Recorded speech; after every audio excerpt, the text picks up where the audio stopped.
Shalom jemaat Tuhan, kembali lagi kita bersama di ibadah raya hari Minggu.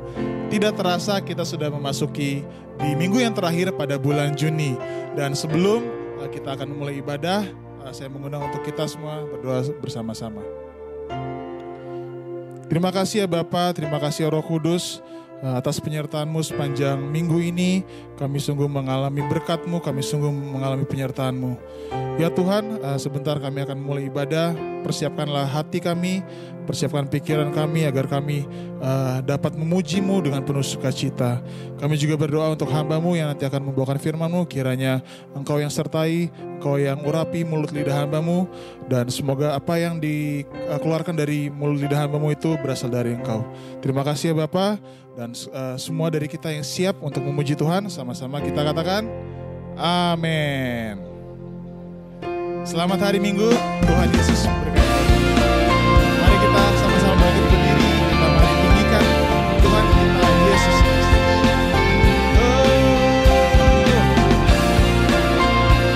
Dia baik, Tuhan Yesus selalu baik. Mari kita nyanyikan lagi ini bersama-sama.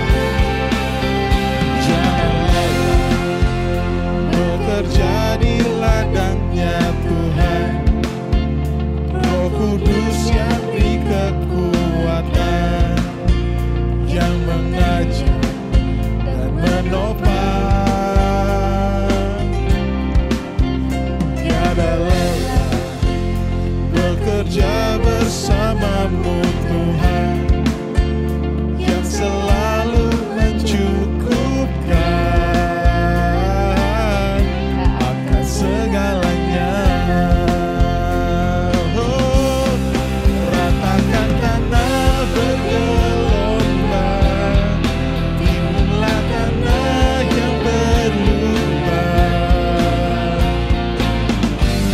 Jadi siap dibangun di atas dasar iman, ratakan tanah bergelombang, timbunlah tanah yang berlubang. Menjadi siap dibangun di atas dasar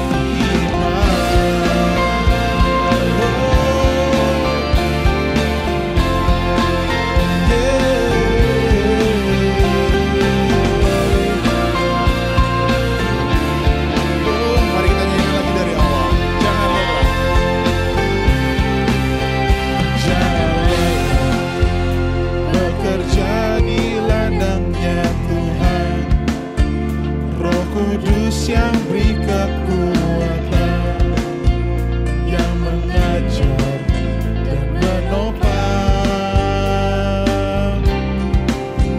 Tiada lelah bekerja bersamamu Tuhan, yang selalu mencukupkan akan segalanya.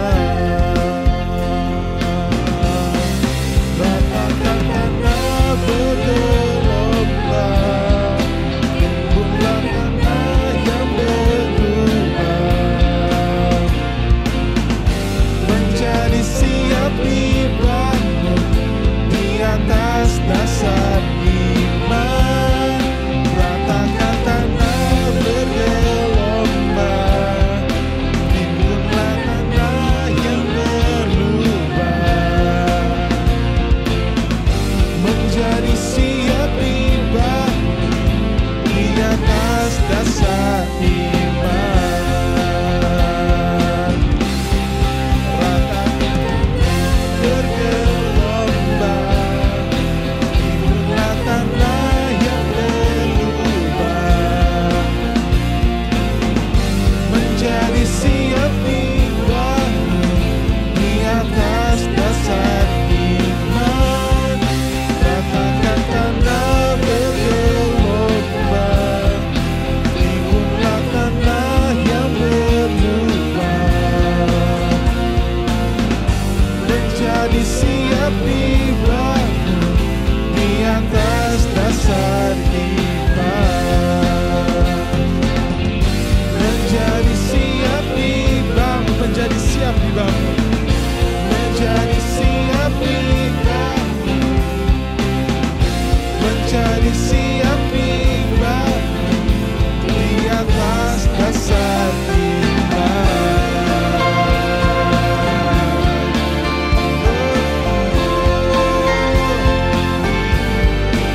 sungguh merasakan berkat Tuhan, mari kita jangan lelah dalam melayani Tuhan.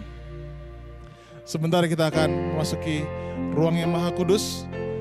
Mari kita persiapkan hati kita, mari kita persiapkan pikiran kita, mari kita sembah Tuhan dengan segenap hati kita.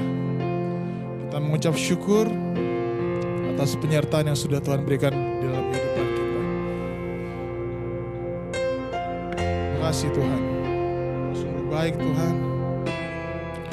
Dalam setiap masalah kami, di dalam setiap beban di dalam kehidupan kami percaya Engkau selalu menolong kami. Engkau yang selalu memberikan kekuatan bagi setiap kami. Terima kasih Tuhan. Let's worship Him, Jesus.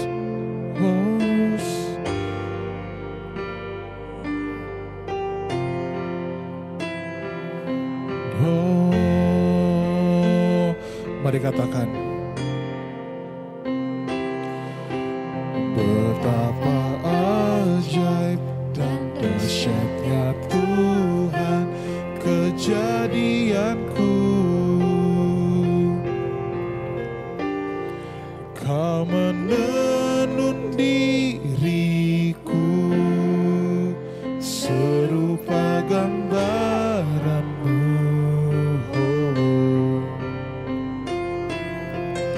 Sungguh berharga di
Haleluya, haleluya. Shalom saudara, puji Tuhan.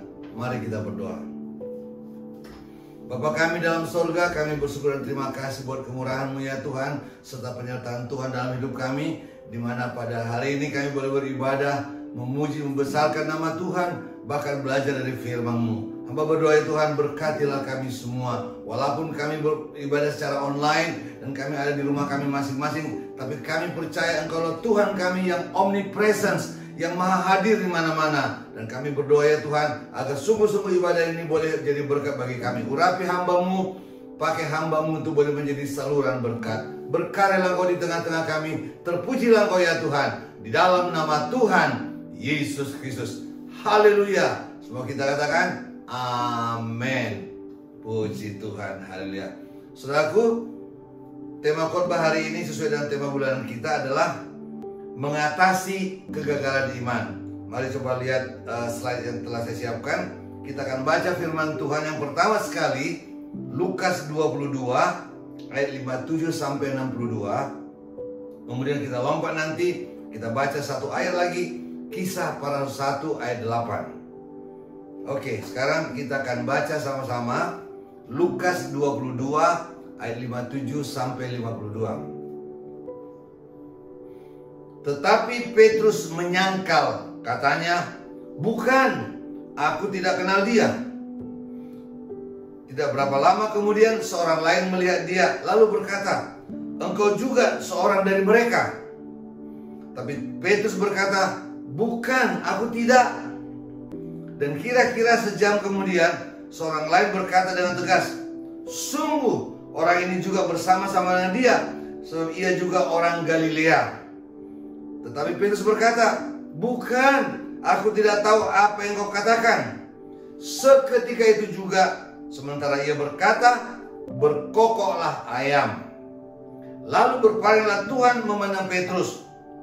Maka teringatlah Petrus bahwa Tuhan telah berkata kepadanya, "Sebelum ayam berkokok pada hari ini, engkau telah 3 kali menyangkal aku."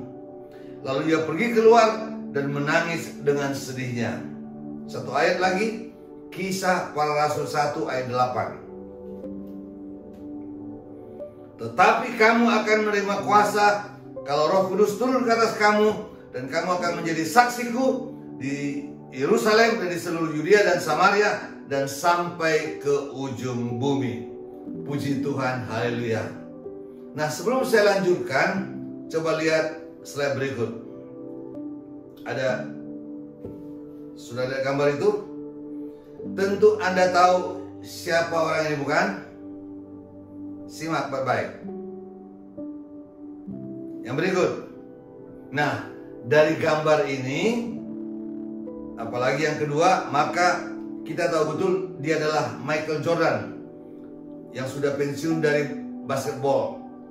Dia lahir tanggal 17 Februari 1963. Artinya umurnya baru 58 tahun. Michael Jordan adalah salah satu pemain terhebat dalam bola basket. Tetapi ada juga yang mengatakan dia yang paling hebat dari semuanya. He is the greatest. Nah, saya mau sampaikan beberapa fakta yang saya dapatkan. Michael Jordan adalah merupakan atlet terkaya di seluruh dunia dengan kekayaan 2,1 miliar dolar Amerika. Kalau dirupiahkan lebih dari 30 triliun.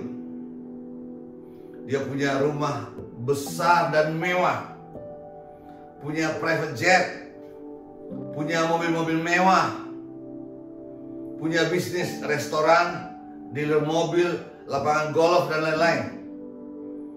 Dia bahkan tahun 2010 membeli klub bola basket salah satu terkenal di Amerika yang namanya Charlotte Hornets.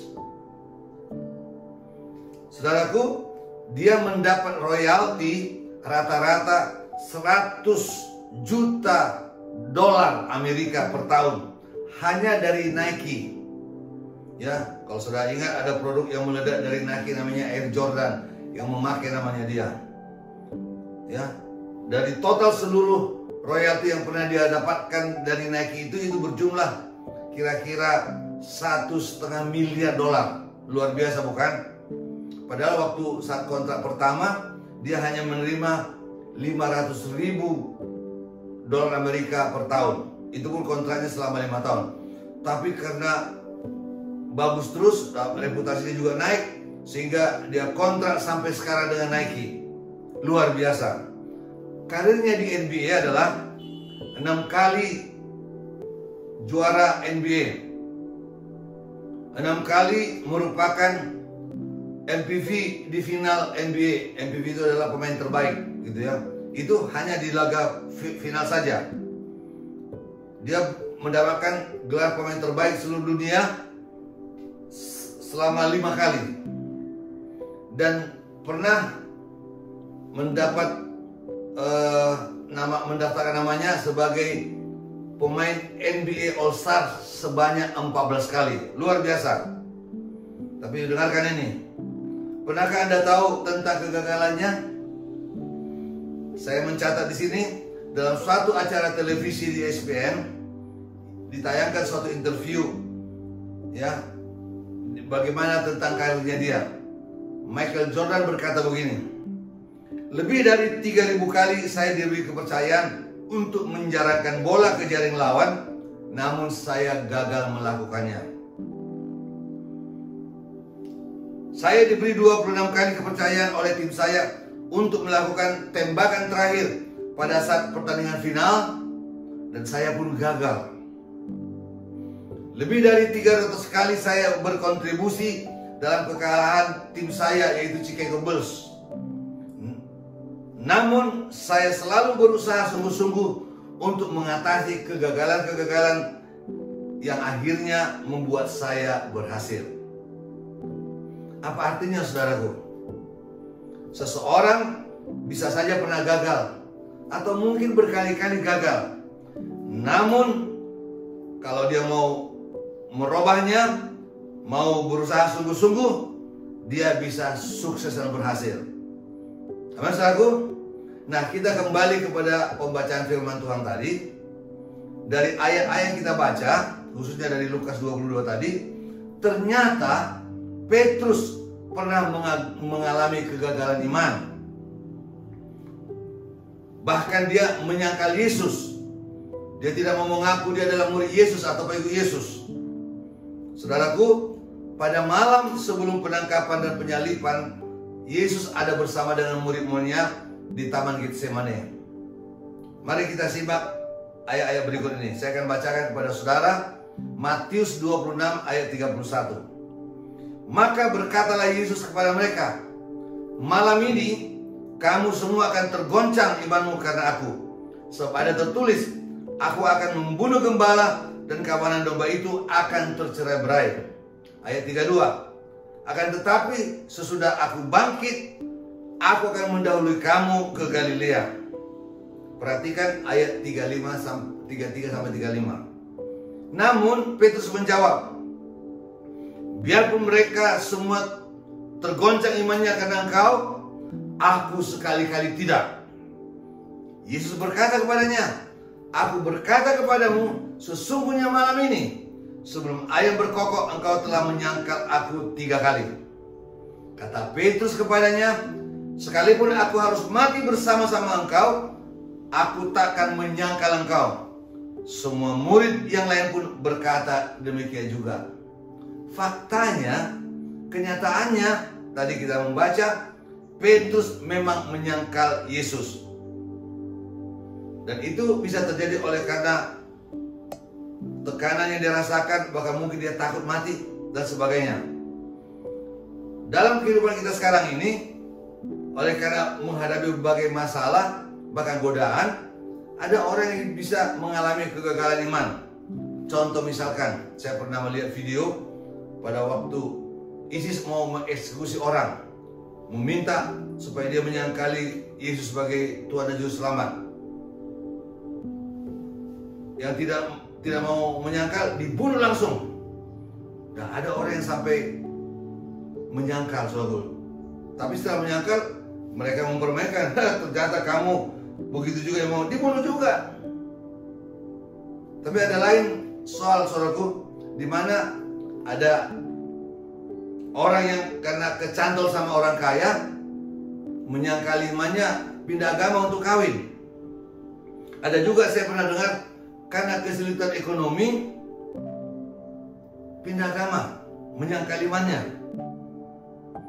Atau ada juga hal yang lain, karena lihat gadis cantik, tergoda, akhirnya berzina, melakukan percabulan. Atau sebaliknya juga, karena ada cowok ganteng begitu, tergoda, akhirnya sama juga melakukan hal perzinahan, percabulan, sebagainya. Nah, saudaraku, Petrus pernah gagal karena dia menyangkali Yesus sampai 3 kali seperti tadi yang kita baca. Namun kita tahu akhirnya Petrus dipakai Tuhan secara luar biasa. Dalam pelayanannya banyak orang sakit disembuhkan. Bahkan Tabita yang mati bangkit kembali. Boleh baca dalam Kisah Para Rasul pasal 9. Dikatakan bayang-bayang dirinya saja apabila melewati orang sakit, bayang-bayangnya melewati orang sakit sembuh. Luar biasa. Ya. Dia menjadi pemimpin dari murid-murid Tuhan Yesus dan bahkan menjadi soko guru gereja. Hidupnya penuh kuasa, powerful. Kita baca dalam Kisah Para Rasul pasal yang kedua, sekali berkhotbah 3.000 orang bertobat. Luar biasa, bukan? Itu sebabnya kita perlu belajar. Mari kita belajar bagaimana Petrus bisa dia mengatasi kegagalan imannya. Karena saya juga tahu akan banyak tantangan di depan kita. Dan kita harus mempertanggungjawabkan iman Kristen kita. Nah, ini dia yang perlu kita perhatikan. Lihat yang berikut ini. Yang pertama, menyesal. Ya, saya baca ulang. Lukas 22 ayat 61-62. Lalu berpalinglah Tuhan memandang Petrus. Maka teringatlah Petrus bahwa Tuhan telah berkata kepadanya, sebelum ayam berkokok pada hari ini, engkau telah 3 kali menyangkal aku. Perhatikan ayat 62. Lalu ia pergi keluar dan menangis dengan sedihnya. Saudara, Petrus menyesal. Ingat, penyesalan adalah mekanisme dalam pikiran kita untuk mencegah kita mengulangi sesuatu yang merugikan atau kegagalan. Penyesalan diperlukan agar kita bisa mengambil suatu pelajaran dari masa lalu, dari kegagalan kita. Coba lihat slide berikut ini. Tindak lanjut dari menyesal adalah melupakan masa lalu. Saya baca Filipi 3:13-14. Oleh ilham Roh Kudus, Paulus menulis begini. Saudara-saudara, aku sendiri tidak menganggap bahwa aku telah menangkapnya, tapi ini yang kulakukan. Aku melupakan apa yang telah di belakangku dan mengarahkan diri kepada apa yang di hadapanku, dan berlari-lari kepada tujuan untuk memperoleh hadiah, yaitu panggilan surgawi dari Allah dalam Kristus Yesus. Jadi kita melihat sama seperti Petrus juga, Paulus masa lalunya juga, saudaraku, sangat buruk, membunuhi orang-orang Kristen itu Yesus. Tapi akhirnya dia bertobat dan dia katakan, aku melupakan apa yang tadi di belakangmu. Nah, coba lihat slide berikut. Mengapa perlu melupakan masa lalu yang buruk, saudara? Ada 2 alasannya. Karena apa? Hal negatif akan menghambat apa yang mau kita capai, baik masa kini maupun masa yang akan datang. Hal buruk dari kesalahan masa lalu akan mempengaruhi suasana hati dan kondisi pikiran kita. Dan ini akan menurunkan atau mempengaruhi minat dalam berbuat sesuatu, baik untuk masa sekarang ini maupun masa yang akan datang.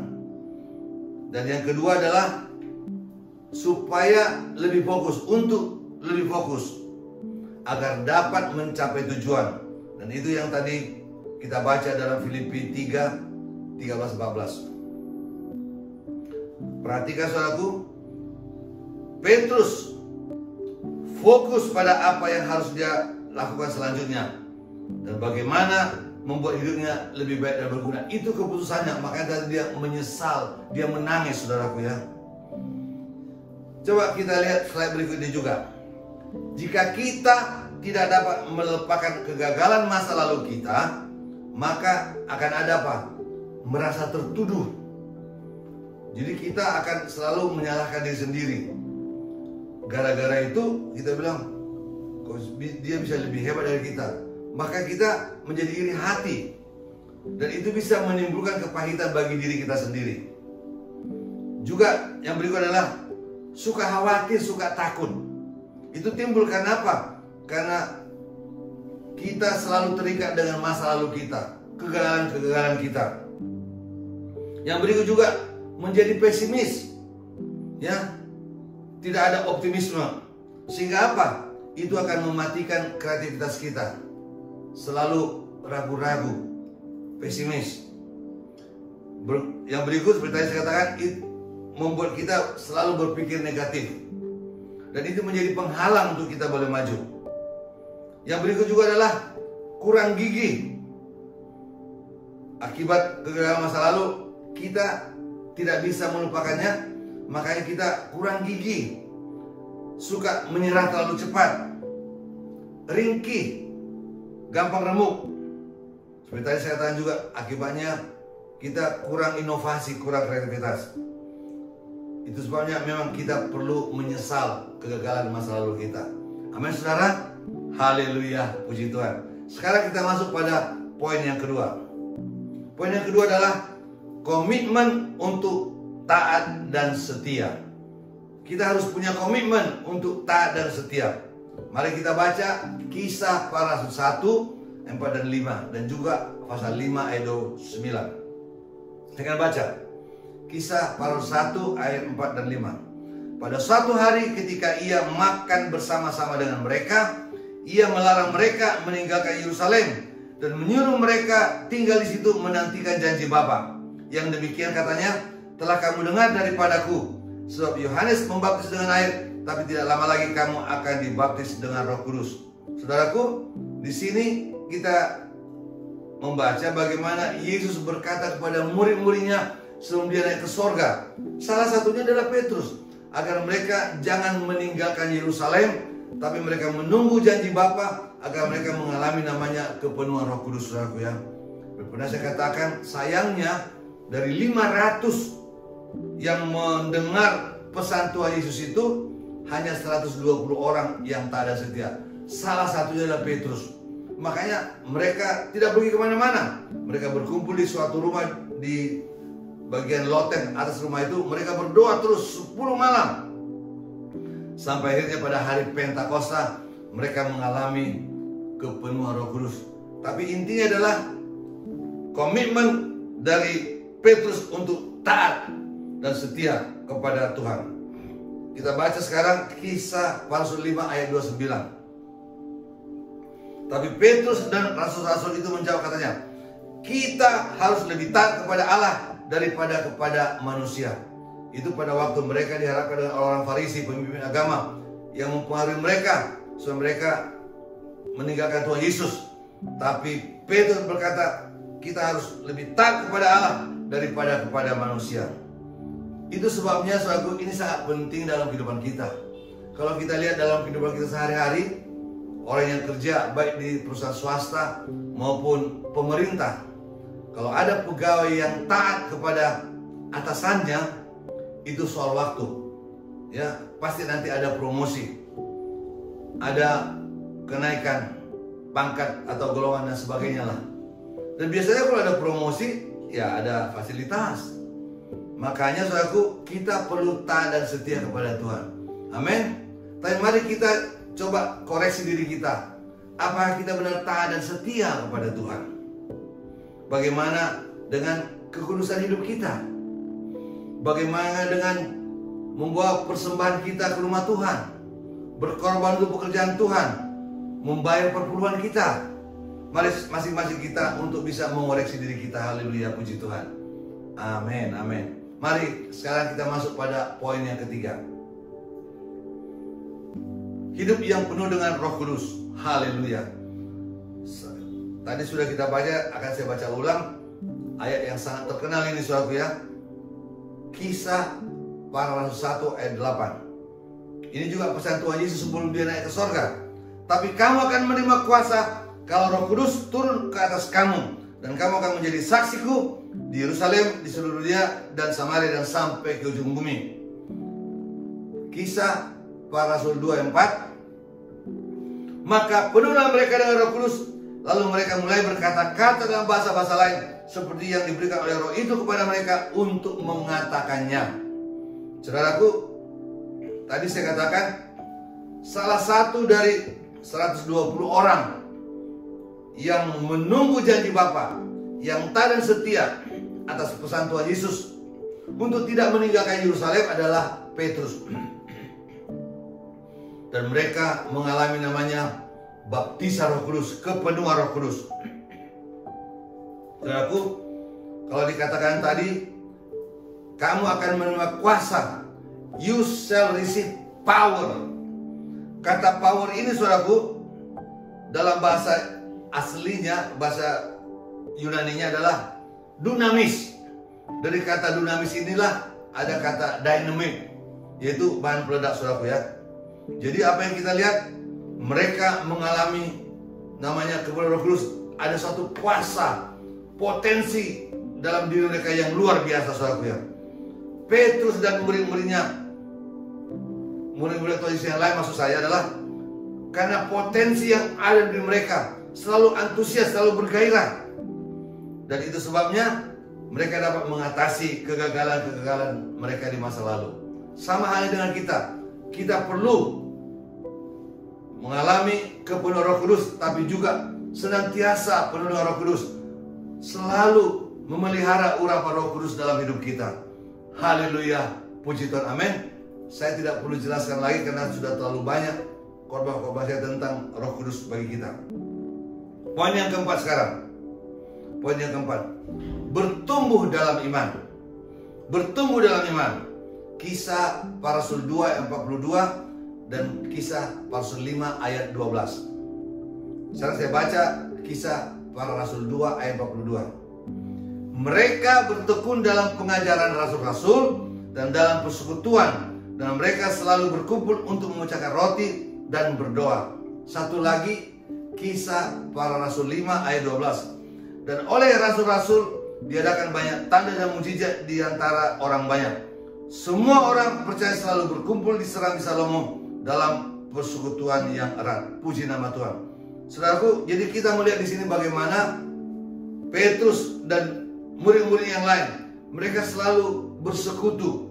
Mereka bertumbuh dalam imannya. Kenapa? Karena mereka bertekun dalam pengajaran rasul-rasul. Maksudnya mereka saling membagikan firman Tuhan, saling menguatkan, belajar firman Tuhan sama-sama. Itu sebabnya, coba lihat slide berikut. Kita juga perlu bertumbuh dalam iman kita, yaitu kita banyak belajar firman Tuhan. Sebab iman timbul dari pendengaran, dan pendengaran akan firman Allah, bukan? Itu dalam Roma 10:17. Gak usah baca. Jadi kita harus apa? Rajin membaca dan merenungkan firman Tuhan.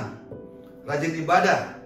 Ya, meskipun sampai sekarang kita masih online karena situasi COVID-19, tapi tetap kita harus rajin ibadah. Mengikuti retreat.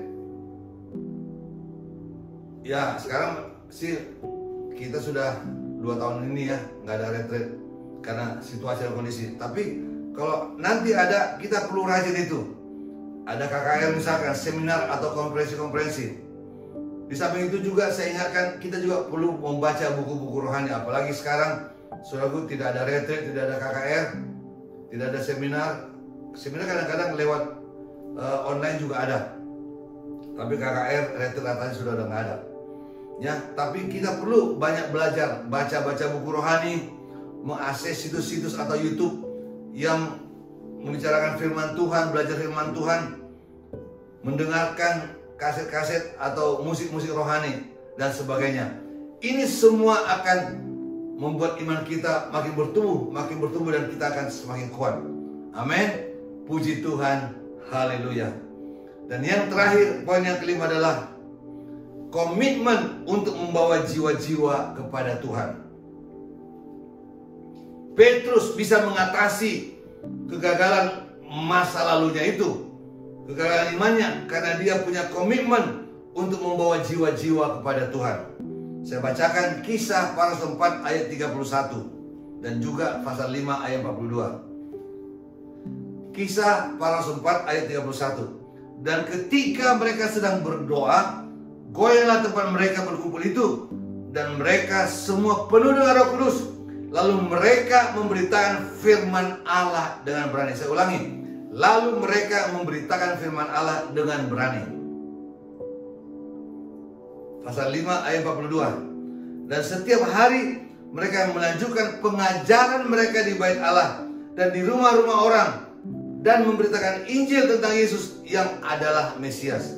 Haleluya, puji Tuhan. Saya lihat ini saudaraku. Jadi artinya begini, agar kita juga bisa mengatasi masa lalu kita, kegagalan iman kita, mari buat komitmen untuk membawa jiwa-jiwa. Itulah yang dialami Petrus. Kenapa? Sembari dia berusaha untuk memenangkan jiwa, maka imannya makin kuat.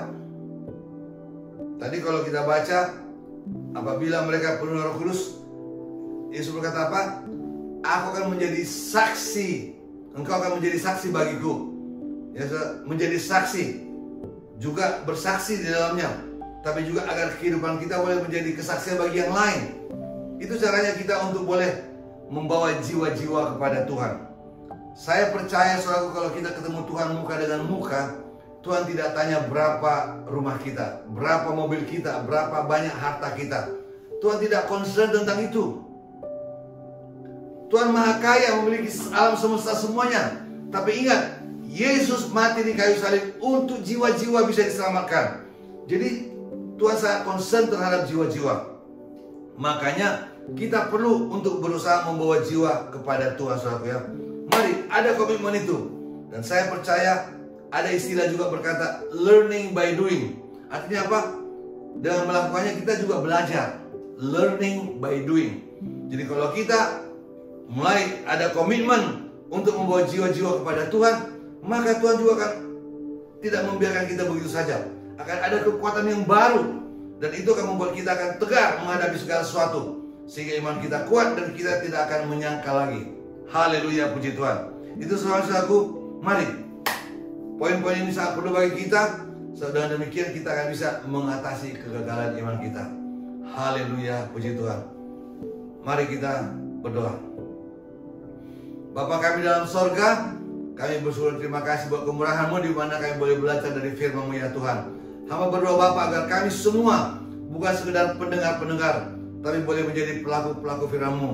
Kami juga minta Ampun buat segala kegagalan-kegagalan kami, kegagalan iman kami, yang mungkin kami juga pernah melakukan kegagalan iman dalam bentuk kami melakukan perzinahan, melakukan percabulan, dan semua Tuhan yang merupakan kegagalan iman kami. Dan hamba berdoa Engkau jamah laut kami, ada kekuatan yang baru Kau berikan kepada kami semuanya.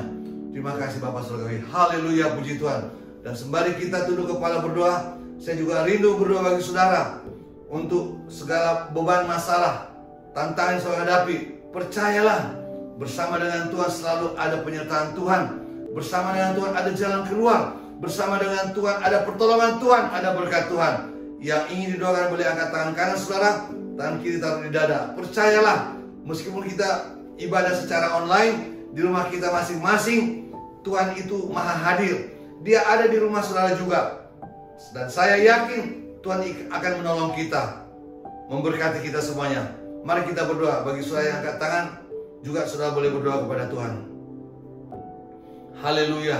Bapa dalam surga, kami bersyukur terima kasih buat janji-Mu ya Tuhan, di mana Engkau berkata, mari datang kepadaku, hai kamu yang letih lesu beban berat, aku akan memberikan kelegaan bagimu. Hamba berdoa sekarang bagi setiap saudaraku di rumah mereka masing-masing, atau dimanapun mereka berada sedang mengangkat tangan. Hamba berdoa Kau jamah lawan mereka di dalam nama Yesus. Oleh kuasa darah Yesus, aku patahkan, aku tolak setiap tipu daya setan iblis yang mengganggu hidup mereka lewat masalah, lewat persoalan, lewat beban, apapun yang mereka alami. Dalam nama Yesus ada kelepasan. Dalam nama Yesus ada jalan keluar. Dalam nama Yesus pintu-pintu berkat dibukakan. Dalam nama Yesus ada kesembuhan bagi yang sakit. Terima kasih ya Tuhan, berkati mereka, jamah kami semua. Terima kasih Bapa. Segala puji hormat kemuliaan bagi Dikau. di dalam nama Tuhan Yesus Kristus. Haleluya, haleluya, haleluya. Mari kita angkat tangan kita, saudaraku, dan terimalah berkat Tuhan. Anugerah dan karunia dari Allah Bapa, cinta kasih serta damai sejahtera dari Yesus Kristus yang adalah Tuhan dan Juru Selamat, serta pertolongan, penghiburan, pengurapan, dan persekutuan dalam Roh Kudus boleh menyertai saudara semua dari hari ini sampai selama-lamanya di dalam nama Tuhan Yesus Kristus.